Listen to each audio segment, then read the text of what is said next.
The question says, use a derivative function, find the coordinates of any stationary point or points along the length of the curve, defined by y is equal to x squared minus 2x minus 8. So there are two things I want to do. One, I'm going to find the stationary points, and two, I'm going to detect, or I'm going to tell the nature of it as well. All right? So I'm going to tell the nature of the stationary point. So that is something that I'm adding here. All right, let's go. Now, in dealing with the stationary point, the idea is that the derivative of the function must be equal to 0.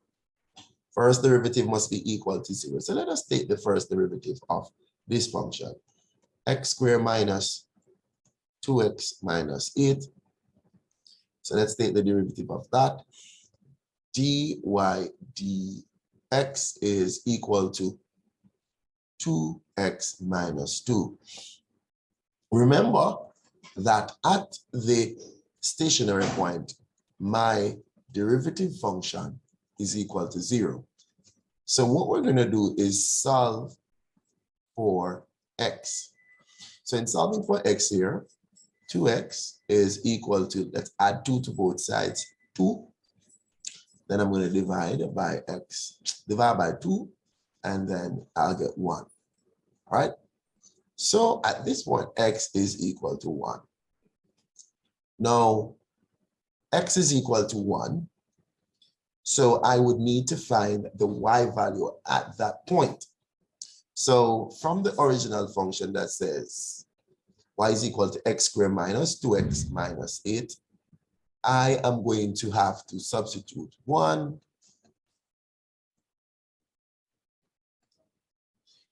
So we have 1 minus 2 minus 8, and this is going to give me a minus 9, which means that the stationary point is 1, negative 9. So we are at our stationary point here at 1 minus 9. Now, if I want to test to see if this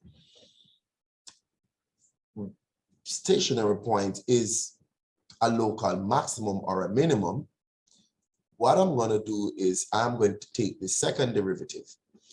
If my second derivative gives me a negative number, then I am at a maximum. If it gives me a positive number, I am at a minimum. And if it gives me a 0, then it is classified as an inflection. So let us take this second derivative here. I'm going to take the second derivative right here and see what we get. All right, taking the second derivative, so it's going to be d squared y dx squared. Second derivative is going to give me, so I'm going to take the second derivative of this, which is 2x minus 2. So it's just going to give me a 2, and this is a positive 2. That means we're at a minimum. All right, we are at a minimum.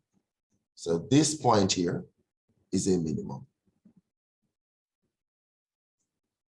We are at a local minimum. All right, let us just take a quick look at it. X squared minus 2x minus 8.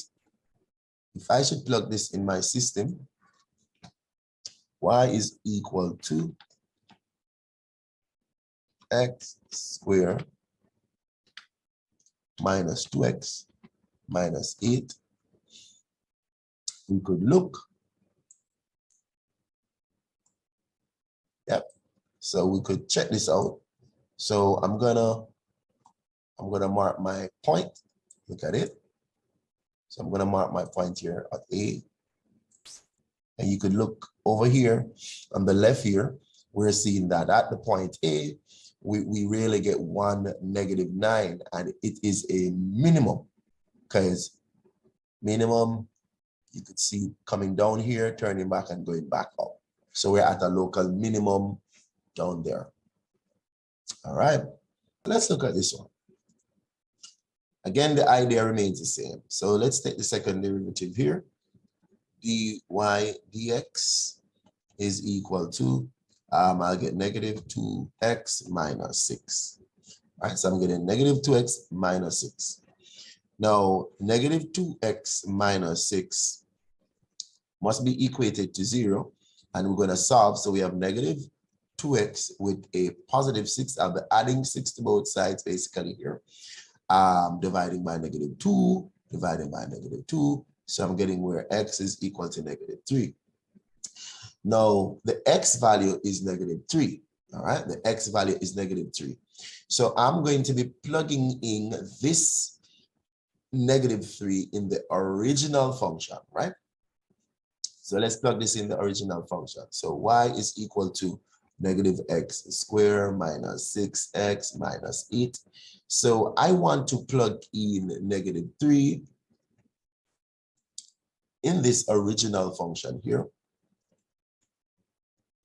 And I'm getting, that's 9, so it's going to be a negative 9.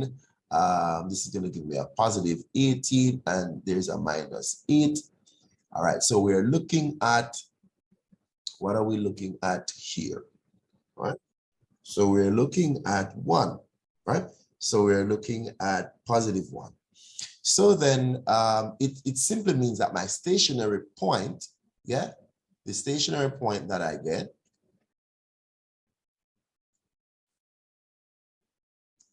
is negative 3 with a positive 1. So this is where this, and this is where the stationary point is at. Now, if I want to evaluate if this is a local maximum or a minimum, I would have to take the second derivative of the function. So that means I'm going to go again with the derivative function, which is here, right? So I'm going to take this and go one more time. So the second derivative is d squared y over dx squared. And this is going to give me a negative 2 when I take the derivative of that. So then if I am at negative 2, negative 2 would suggest that I am at a maximum. All right. So this is, so at negative 3, 1, this is a maximum point here. So let's go and look at the function and just verify the function now. All right. So it is negative x squared minus 6x minus 8. Let's plug it in. Negative x squared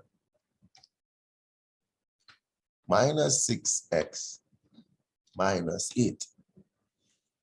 And we could see already for ourselves here that at this point right here, I'm going to put a there.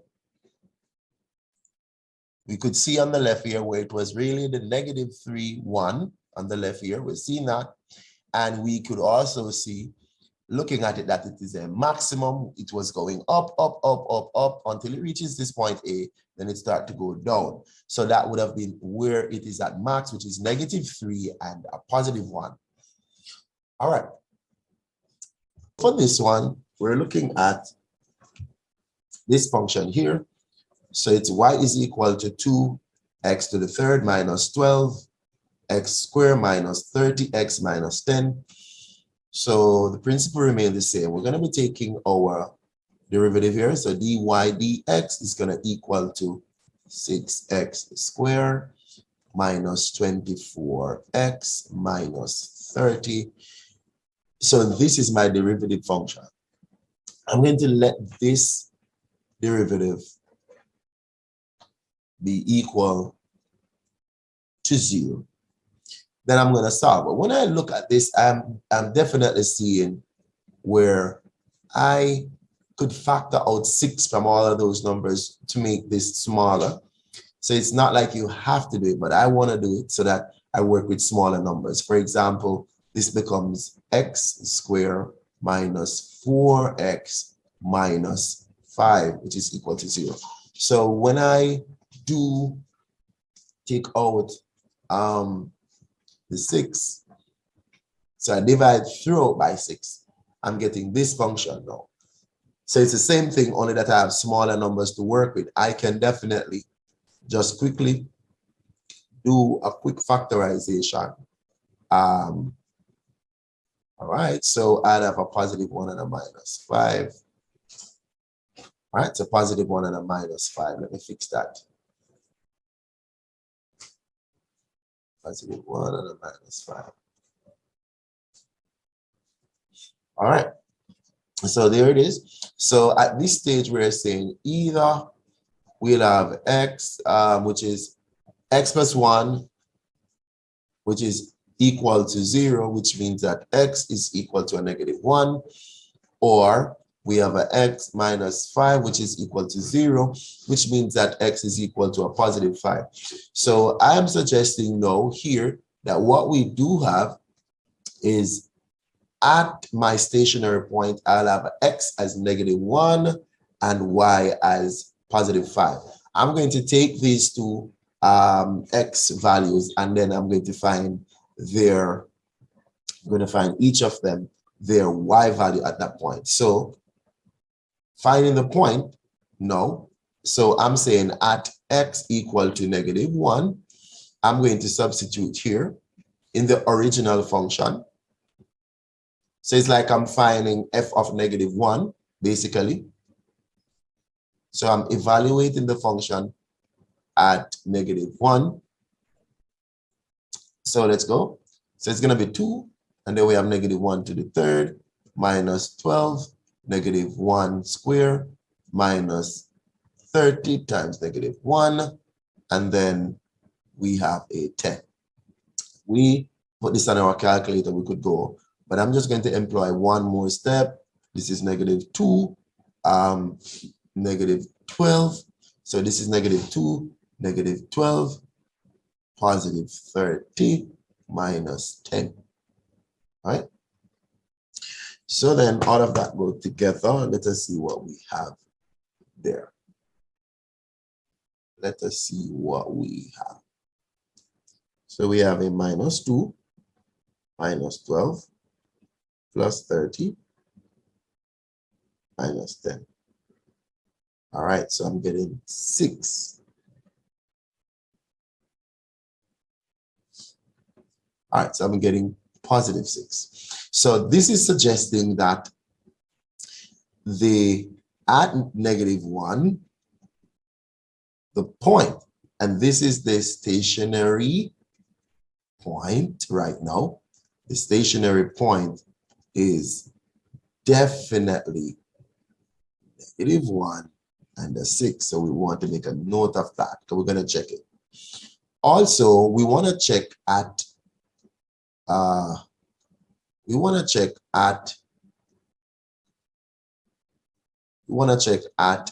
x equal to 5. So we're talking about 2x to the third minus 12x squared minus 30x minus 10. All right, so we want to check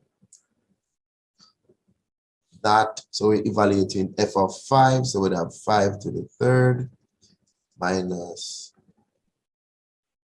5 squared minus 10. All right, so this is going to give me 125. This is 250. This is going to give me 25 times 12. So this is minus 300. This is going to give me minus 150 minus 10. So I want to put all of that on our calculator.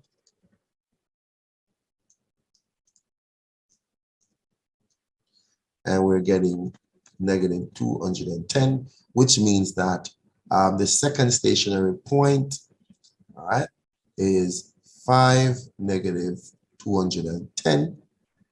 And that's my second stationary point here, right? So that's stationary point 2 right there, coming from these and that. Right, so what we want to do now is to test using the second derivative to see what's going on at -1, 6 and 5, negative 210. So I want to take second derivative, but I need the original derivative there. So let's write it back right here. The original derivative, when we take the first derivative, dy dx, we got 6x squared minus 24x minus 30. All right, good. So that was the first derivative. What we want to do is to take the second derivative and then evaluate.